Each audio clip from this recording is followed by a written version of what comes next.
જો તમે Valentine day મનાવ્યો જોયો કેટલો છોકરાઓ પડતા હતા પછી સોરી કિસ કરવા વજે પછી જોયું ને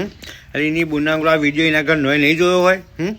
એના ઘર નોય કે એના ગોમનો નહીં જોયો હુકા તમે તમારી બુના પૈનો મા પૈને આવો મોટો વેલેન્ટાઇન ડે કરનારો ના જોયો હોય તો હા હજુ ભણવાની ઉંમરમાં તમને આ બધું શું જ પછી બહુ ઈચ્છા હોય તો કહી જાય તો મા બાપને પૈણાવી દી કાયમ માટે સુખ થઈ જાય તમારી એની બુનાગુલો રાગ રાગ મળવું ના કરતા પણ આબરૂનું કામ આપે ને તારી બુનાગુલો તારીને તમારો મોટો વેલેન્ટાઇન ડે કરો તમારો ખબર પડે આજે મગજની મા પૈના તમને ના હોય હું જ કૂતરી તેમાં તમારા લીધે તમારા મા બાપને નેચું ગાળવું પડે અને પછી કે અમારે તો હાચો પ્રેમ તો ઘંટાનો પ્રેમ હોય તમારો એ પ્રેમમાં તમારા મા બાપ કોઈને નજર નહીં મિલાવી શકતો મગજની મા પૈનો મોટો વેલેન્ટાઇન ડે કરો અને સાહેબને કે બે ફટકાવો ને તમે તમારી આનો જ વિડીયો હોય ને સાહેબ કરો